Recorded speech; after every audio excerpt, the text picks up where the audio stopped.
Ui, desculpa, será que nós estamos bem na câmera?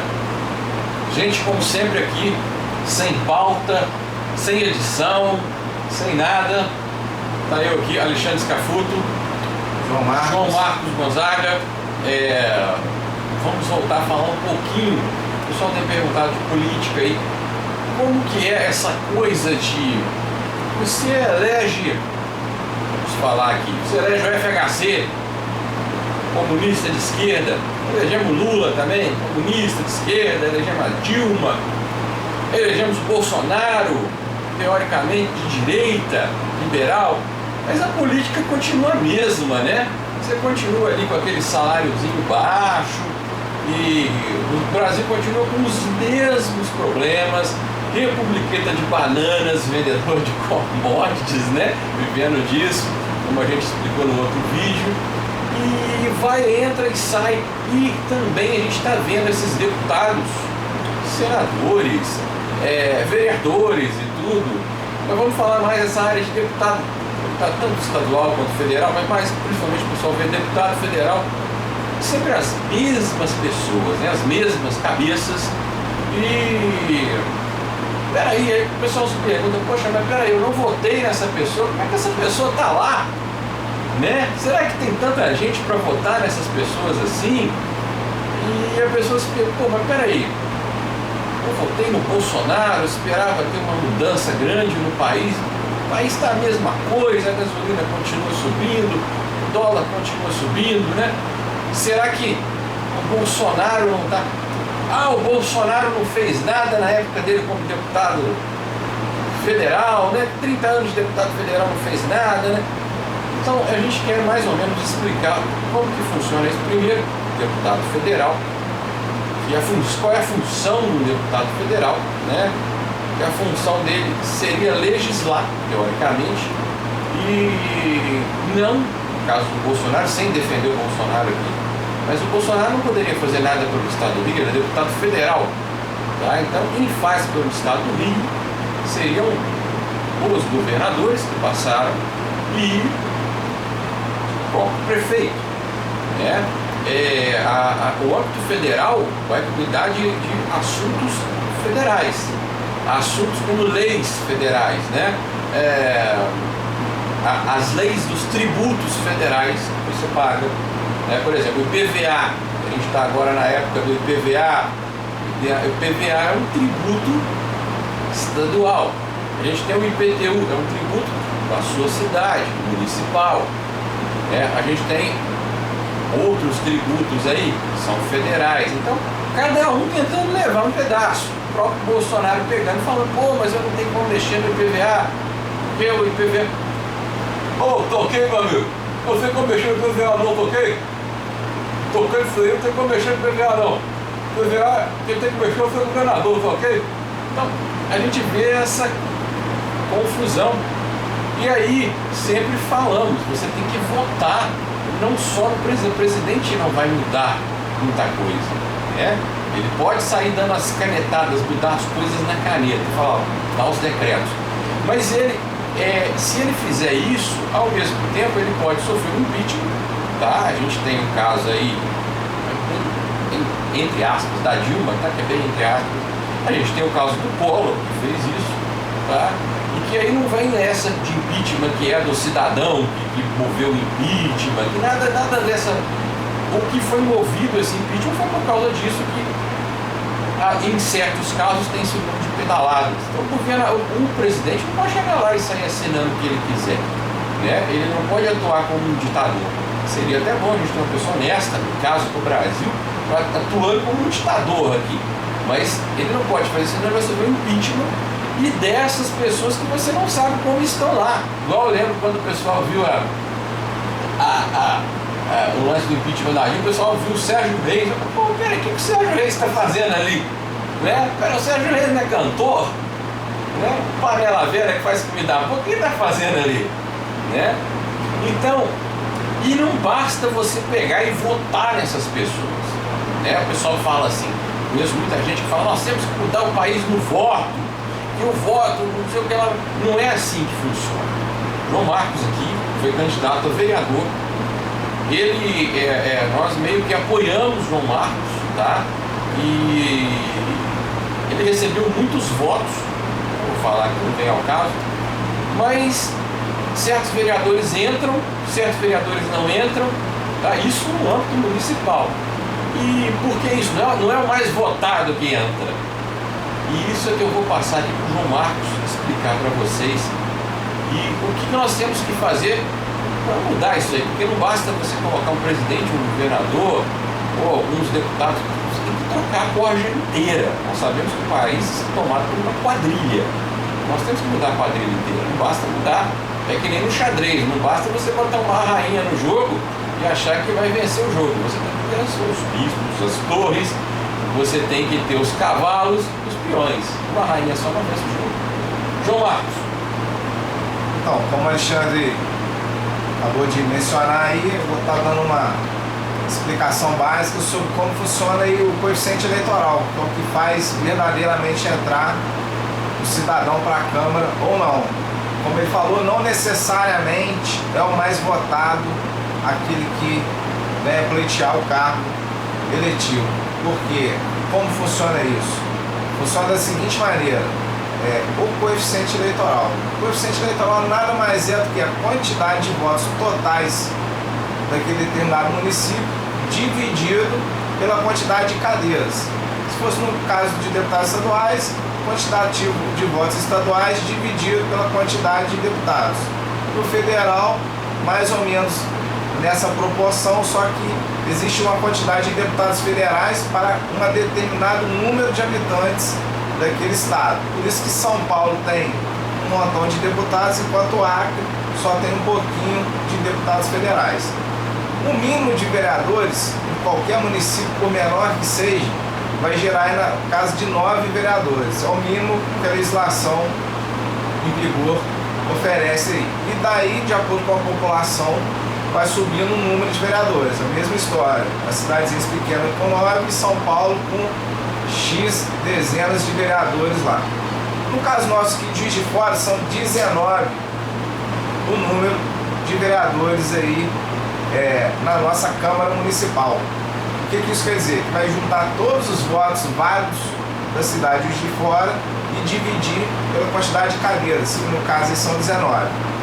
Juiz de Fora tem uma média de 14 mil votos como coeficiente eleitoral, ou seja, 14 é o número que o total dividido pela quantidade de cadeiras é o que acaba sobrando, 14 mil votos.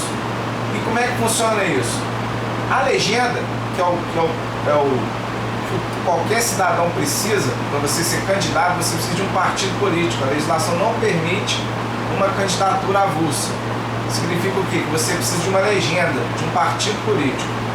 E nessa eleição, que não é do executivo, é eleição legislativa, não são os votos majoritários, não são a quantidade de votos que vota o cidadão lá. É esse coeficiente eleitoral, que funciona dessa seguinte forma.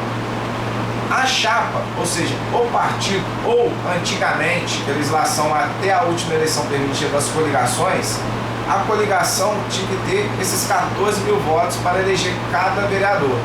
Então, a cada 14 mil votos que aquele partido ou aquela legenda coligada com outra atingir os 14 mil votos, eles teriam direito a uma cadeira no parlamento. Ou seja, se você tivesse 10 mil votos, único e exclusivamente, mas o seu partido, os demais candidatos não conseguissem mais 4 mil, você teria 10 mil votos e não seria eleito. 10 mil votos, mais ou menos, exacerbando aí.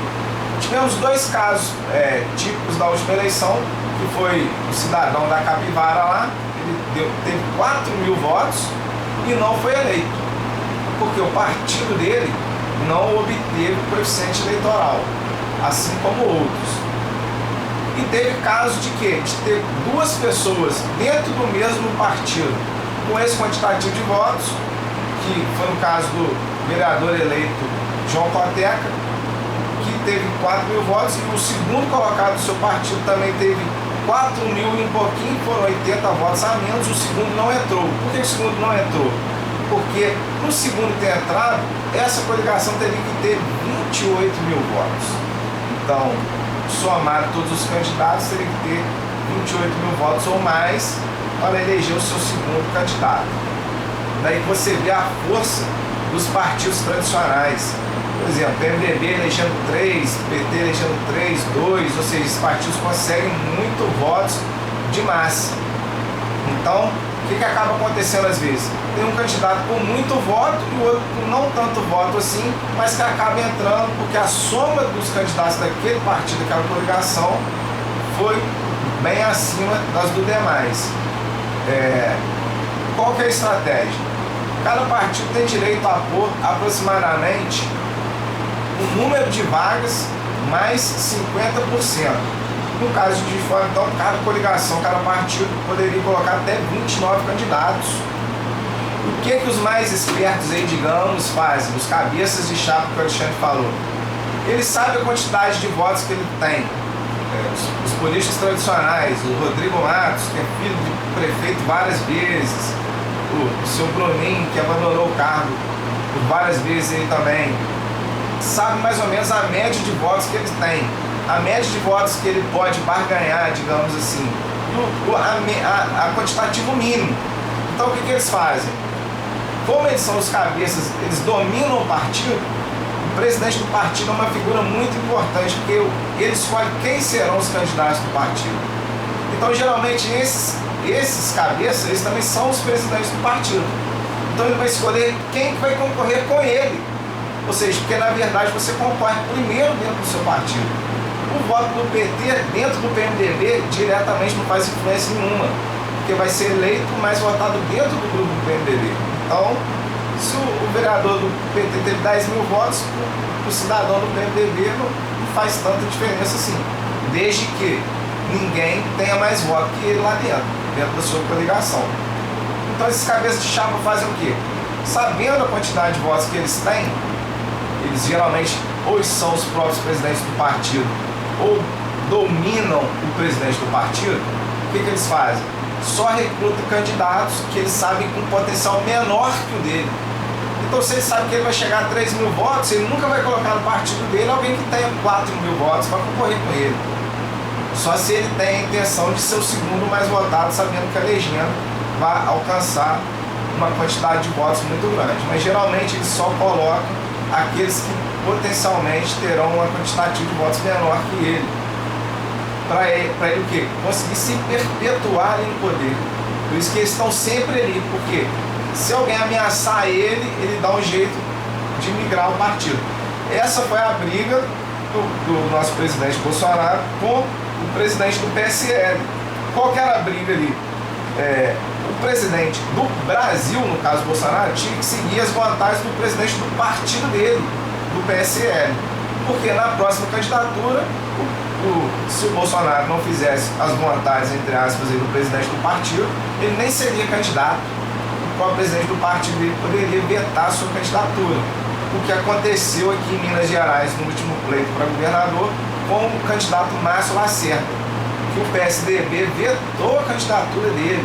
Ou seja, ele era o candidato, iniciou a campanha, inclusive televisiva, e depois o presidente do Partido Nacional vetou a candidatura dele no estado de Minas Gerais. Depois, lógico e obviamente, ele passou a apoiar o candidato de outro partido diferente do dele. O que também nos mostra que não tem no Brasil uma cultura real daquilo que seria direita ou esquerda, ou, entre aspas, outros partidos aí centrais. Porque se isso realmente existisse, não teria esse jogo político ali das cavadas de candidatura, das limadas de candidatura, porque todo mundo está ali pensando no mesmo ideal. Dá a entender o quê? Que é uma política de nome no Brasil. A pessoa vota na pessoa X, independentemente do partido. Até mesmo porque, se a gente olhar na realidade, o partido do nosso presidente hoje, PSL, ninguém até então conhecia esse partido. O cidadão comum era um partido inexpressivo. Hoje é um partido com a maior bancada na nossa Câmara. E ninguém ainda sabe o que significa o tal PSL. Sabe que é um partido de direita, ou é um partido do governo Bolsonaro, ou era, né? mas não tem aquele fundamento político, porque isso não é ensinado nas escolas. O Estado não tem interesse de formar um cidadão crítico para que ele faça uma boa escolha dos seus representantes. A política no Brasil é muito voltada ao determinismo. O político dá desculpas para aquilo que ele não fez. Antes do vídeo eu até comentei com o Alexandre sobre isso, umas questões que são usadas como falácias para essas questões aí de não resolução política. Então, quando você vota num determinado candidato X, que é o presidente do seu bairro lá da sua SPM, preste atenção em qual que é o partido dele, porque primeiro você vota na legenda e depois no número dele. Por exemplo, candidato que é 13001, primeiro você votou no PT, que é o 13, depois que você votou no candidato 001. Mesma coisa PMDB, entre outros. Primeiro você vota no partido e depois no candidato. Fique atento então nas candidaturas e quem são seus representantes de fato. Você pode estar ajudando, na verdade a eleição é de outro candidato. Ouviram aí, né, galera? Fiquem atentos.